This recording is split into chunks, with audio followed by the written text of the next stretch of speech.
Hello guys, welcome back to vibe first of the Hollywood film. So మొత్తానికైతే back అబ్బా, review కూడా back అబ్బా. So మొత్తానికి ఆయనకి అసలు ఈ ముఫాసా సినిమాకి ఇంత క్రేజ్ మన తెలుగులో రావడానికి అండ్ మెయిన్ గా బుకింగ్స్ ఇంత ర్యాంపేజ్ క్రియేట్ అవడానికి మామూలుగా ఒక్కరే కారణం, అదే మహేష్ బాబు. సో ఎందుకంటే ఆయన ఈ సినిమాకి వాయిస్ ఓవర్ ఇస్తున్నాడు కాబట్టి అదంతా తెలిసిందే. సో అది ఏంట్రా భయ అంటే బుకింగ్స్ ర్యాంపేజ్ మామూలుగా భయ హిందీ అండ్ ఇంగ్లీష్ కంటే కూడా మన తెలుగులో బుకింగ్స్ ర్యాంక్ పేజ్ క్రియేట్ చేసాయి. ఇది ఒప్పుకోవాల్సిన విషయమే, because of stardom of Mahesh అబ్బా. సో మొత్తానికి అయితే ఇంకా రివ్యూకి వచ్చేస్తే ఈ సినిమాకి అయితే ఈ సినిమాలో కథాకథనం అయితే పార్ట్ 1 ఉంటది కదా భయ్య. వద్దులేండి, ఫస్ట్ సినిమా కథ గురించి సినిమా రివ్యూ గురించి మాట్లాడుకుందాం. మధ్యలో ఈ కథ గురించి పార్ట్ 1 కి పార్ట్ 2 కి మధ్య అసలు ఎలా ఏది బాగుంది అనే విషయం కూడా మాట్లాడుకుందాం. సో మొత్తానికి ఇంకా ఈ కథ పరంగా వచ్చేస్తే ఏమి లేదు భయ్య, ముఫాసా ఉన్న ప్రాంతంలో అనుకోని ఫ్లడ్స్ వస్తాయి. ఆ ఫ్లడ్స్ లో కొట్టుకుపోతాడు అనమాట ముఫాసా అయితే. సో అక్కడ వెళ్ళిన ఆ ఫ్లడ్స్ లోకి వెళ్ళిపోయి ఒక ప్లేస్ లో కొట్టుకుపోతాడు. ఆ ప్లేస్ లో ఎదుర్కొన్న సమస్యలు ఏంటి మన ముఫాసా అనేది ఈ సినిమా కథ అనమాట.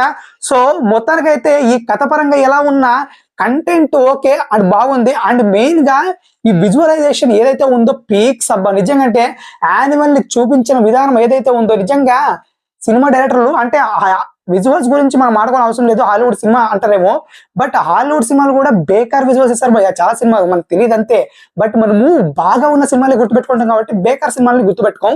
సో మొత్తానికైతే ఇది మెయిన్ గా యానిమల్స్ గురించి కాబట్టి ఖచ్చితంగా విఎఫ్ఎక్స్ అనేది కొంచెం ఫాల్ట్ ఉంటుంది. బట్ ఇక్కడ ఏంటంటే ఈ డైరెక్టర్లు మొత్తం ఈ క్రూ మొత్తం అయితే ఖచ్చితంగా ఈ దగ్గర నుంచి అనిమల్ ని ఫోకస్ బాగా చేసినట్టున్నారు భయ్య. అనిమల్ ఎలా బిహేవ్ చేస్తాయి అండ్ అసలు క్లియర్ కట్ గా యానిమల్స్ ఎలా ఉండాలనేది బాగా డిజైన్ చేసుకున్నారు. అండ్ విఎఫ్ఎక్స్ అని కూడా ఎక్కడ మనకి తెలియకుండా చూసుకున్నారు.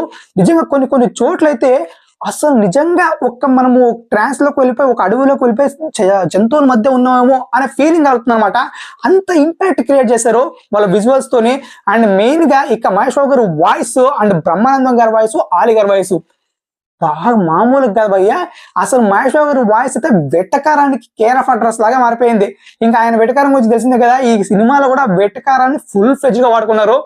ఇంకా మెచ్చుకోవాల్సిన విషయమే. అండ్ మెయిన్ గా వాళ్ళ తర్వాత ఆలి అండ్ బ్రహ్మానందం గారు పార్ట్ 1 లోనే వాళ్ళ కామెడీ విషయం అదర కొట్టేశారు. వాళ్ళ కాంబినేషన్ భలే ఉంది.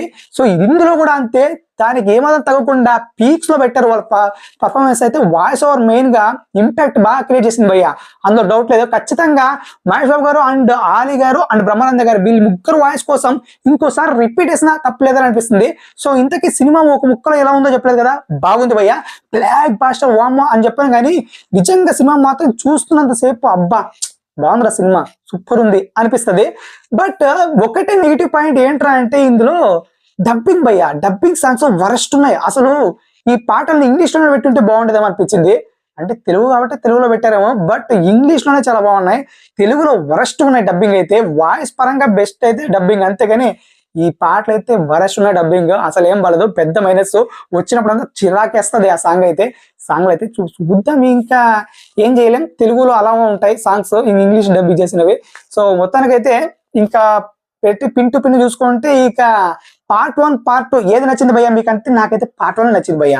పార్ట్ 2 నచ్చలేదు అంటే పార్ట్ 2 నచ్చింది, బట్ పార్ట్ 1 అంటే ఫస్ట్ ఇస్ ద బెస్ట్ అంటారు కదా. సో పార్ట్ 1 నాకు చూసినప్పుడు నిజంగా భలే ఉందిరా అనిపించింది అనమాట. సినిమా మాత్రం అంత బాగుంటది, అది రియలిస్టిక్ గా ఉంటది. అండ్ ఇంకొకటి ఏంటంటే కథ స్టోరీ నిజంగా చాలా బాగుంటది. పార్ట్ 2 కంటే స్టోరీ మామూలుగా ఉండదు దాంట్లో. ముఫాసా స్టోరీ అంటే పార్ట్ 1 పార్ట్ 2 కాదనుకోండి, బట్ అది మాత్రం నిజంగా చాలా అంటే చాలా బాగుంటుంది దీంతో పోల్చుకుంటే నాకు మాత్రం. బట్ చాలా మందికి ఫస్ట్ టైం చూస్తుంటారు కాబట్టి ముఫాసా స్టోరీ ఈ సినిమా, సో చాలా మందికి ఇదే బాగా నచ్చచ్చు, అందులో డౌట్ లేదు. బట్ నేను అది చూసి వచ్చాను కాబట్టి అది నాకు నచ్చింది.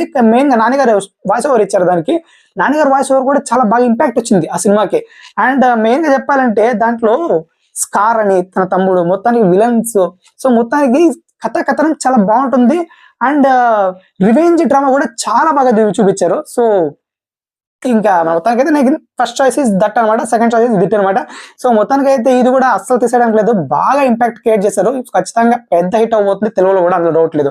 సో మొత్తానికి మీరు ఎవరు చూసిన వాళ్ళు ఉంటే తప్పకుండా ఎలా ఉందో కామెంట్ లో తెలియజేయండి భయ్య. సినిమా మాత్రం ఇంకేముంది, let's subscribe to the show vibes. Subscribe చేసుకోతే బిగ్ సీరియస్ పడతా, ప్లీజ్ సబ్స్క్రైబ్.